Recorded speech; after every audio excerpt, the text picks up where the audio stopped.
할렐루야. 153 저녁교대에 오신 여러분들을 주님의 이름으로 축복하고 환영합니다. 오늘 이 저녁 시간이 여러분들에게 축복이 열려지는 귀한 복된 시간이 되기를 간절히 소망하겠습니다. 좋아지고 있고요. 잘 돼가고 있습니다. 오늘 하나님의 말씀 보도록 합니다. 고린도후서 4장 7절에서 11절 말씀까지 보겠습니다. 고린도후서 4장 7절에서 11절입니다. 우리 같이 한 목소리로 다 함께 봉독하도록 하겠습니다. 시작. 우리가 이 보배를 질그릇에 가졌으니 이는 심히 큰 능력은 하나님께 있고 우리에게 있지 아니함을 알게 하려 함이라. 우리가 사방으로 우겨쌈을 당하여도 쌓이지 아니하며 답답한 일을 당하여도 낙심하지 아니하며 박해를 받아도 버림받지 아니하며 거꾸러뜨림을 당하여도 망하지 아니하고 우리가 항상 예수의 죽음을 몸에 짊어짐은 예수의 생명이 또한 우리의 몸에 나타나게 하려 함이라.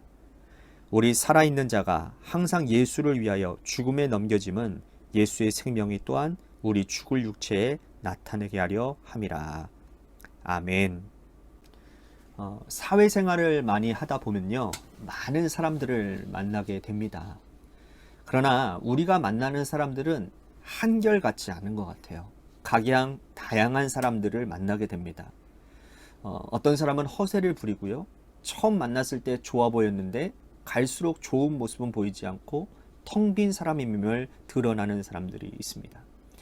그런 사람들은 자기 포장을 잘해요. 가진 척하고 아는 척합니다. 반대의 사람들도 있어요. 처음에는 별로였는데 갈수록 진국이고 속이 알찬 사람들입니다. 그런 분들을 만날 때에는 마음이 편안하고 행복합니다. 그리고 뭔가 기대감이 있어요. 바울은 어떤 사람이었을까요? 전자의 사람이었을까요? 후자의 사람이었을까요? 후자의 사람이었어요. 그의 외모는 볼품 없었지만 그의 내면은 보배 되신 그리스도로 가득 찬 사람이었기 때문입니다.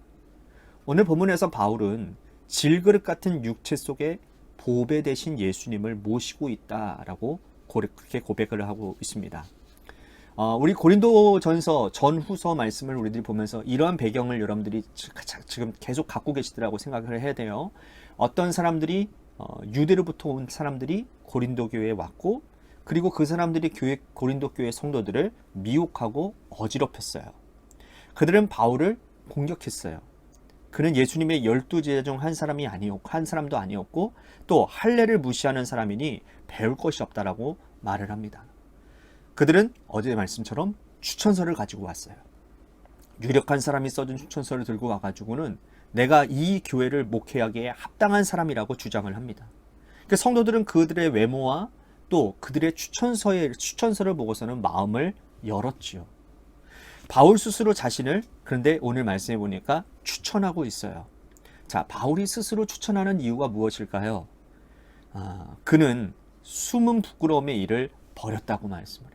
즉 은밀한 죄를 짓지 않았다는 말입니다. 사람들을 속이거나 미혹한 적이 한 번도 없다라는 거. 말씀을 혼잡하게 한 적도 없습니다. 오직 있는 그대로의 진리의 말씀만 전했다라는 거예요. 그 때문에 바울은 당당히 고린도 교회 성도들에게 자신을 추천하고 있다라는 겁니다.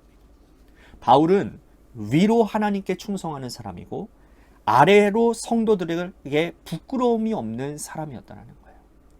여러분, 사역자로서 이것만큼 중요한 자세, 덕목이 없다라는 겁니다. 복음을 전하는 자는 자기의 말을 전하는 자가 아니기 때문에 하나님에 대해서 부끄러움이 없어야 된다는 거예요. 진리의 말씀을 혼잡하게 하지 않고 말씀 있는 그대로 전달해야 되고 죄가 없어야 된다는 거예요. 은밀하게 죄 짓는 사람은 사역자의 자격이 없다라는 겁니다. 그런데 그가 어떻게 하나님의 성도들에게 깨끗한 사람이 될 수 있었을까요? 그 비밀을 그는 7절에서 이렇게 말을 합니다. 내 안에 보배, 질그릇을 가지고 있다. 내 안에 질그릇 되는 내 안에 보배 되신 예수 그리스도가 있다라는 거예요. 질그릇은 당연히 바울 자신이겠죠. 바울은 자신과 예수님을 분명히 알고 있었습니다. 그는 깨어질 수밖에 없고 부서질 수밖에 없는 흙으로 빚어진 질그릇임을 분명히 알고 있는 거예요. 하나님께서 이 땅에 인간을 창조하실 때에 재료로 삼으신 것이 흙이었잖아요. 인간은 자신의 존재가 흙임을 알고 있어야 된다는 겁니다. 인간은 원래 흙이었는데 하나님께서 그 코에 생기를 불어넣어 주셔서 생명이 되는 역사가 일어났어요.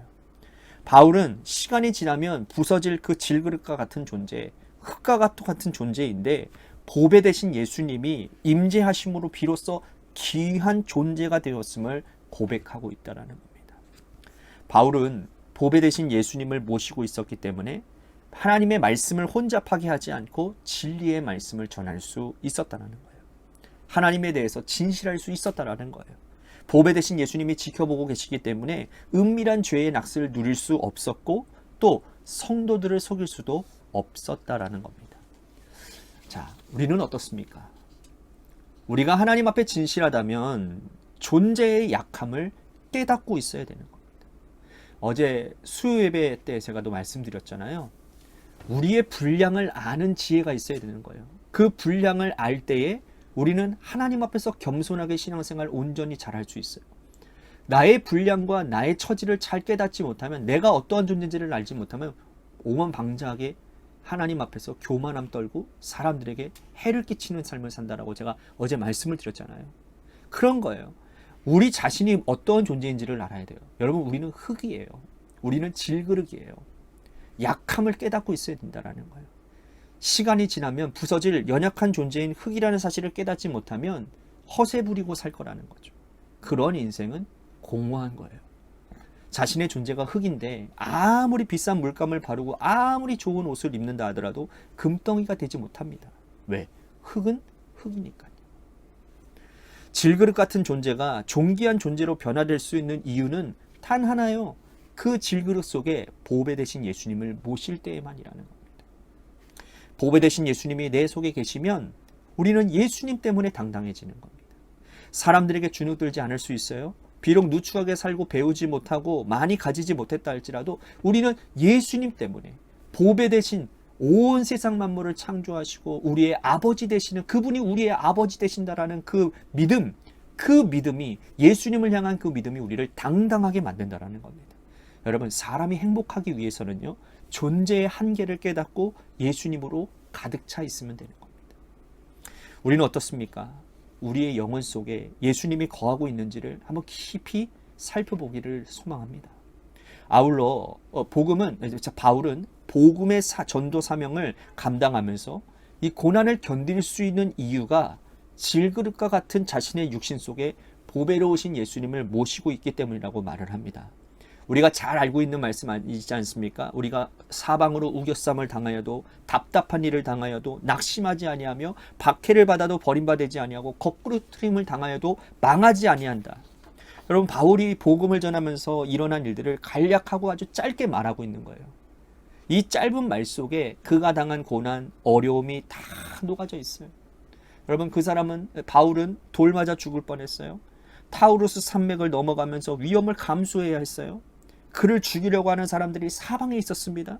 그가 힘겹게 개척한 교회에 유다에서 온 어떤 사람들이 가라지를 뿌림으로 인해서 자신의 사도성을 의심하는 일들이 일어나고, 자기가 그렇게 1년 6개월 동안 열심히 복음으로 뿌리내린 그 복음의 열매들이 하루아침에 무너지는 일들도 경험하게 되어졌어요. 그럼에도 불구하고 그가 살아가게 된 힘은 뭐냐? 보배 되신 예수님이라고 고백을 하고 있다는 거예요. 항상 예수님의 죽음을 몸에 짊어짐은 예수의 생명이 또한 우리 몸에 나타나게 하려 함이라. 할렐루야. 예수의 생명, 보배 되신 예수의 생명이 그를 통해서 나타나기 때문에 그는 고난과 어려움도 견딜 수 있다라고 말을 하고 있어요. 우리는 어떻습니까? 악한 세상을 살아가면서 때로는 견딜 수 없는 환난이나 고난이 닥쳐온다 하더라도 우리 속에 계신 보배 되신 예수님이 부서지지 않는 한, 무너지지 않는 한다라는 사실을 여러분들 기억하시기를 바라겠습니다. 예수님 때문에 행복하고, 예수님 때문에 주눅들지 않고, 예수님 때문에 주변 사람들을 행복하게 하는 믿음의 백성들, 그리고 예수님 때문에 무너지지 않고 단단하게 믿음 지키며 살아가는 그러한 믿음의 백성들이 다 되시기를 주님의 이름으로 간절히 축복하겠습니다. 오늘 말씀 생각하면서 우리 같이 기도합시다. 연약한 우리에게 오신 보배 되신 주님을 찬양하며 살겠습니다. 나의 약함이 주님과 함께 하심으로 인하여 새로워지며 강하게 되어지는, 약한 나로 강하게 되는 역사가 내 안에 있기를 소망합니다. 그렇게 될 줄로 믿습니다 라고 우리 같이 결단하며 기도했으면 좋겠습니다. 또 한 가지, 우리 교회를 위해서 간절히 기도합니다. 늘 기도하고 있는 기도 제목입니다. 하나님을 기쁘시게, 이웃을 행복하게 하는 비전을 품고 하나님 우리 교회가 전진하게 하여 주시옵소서.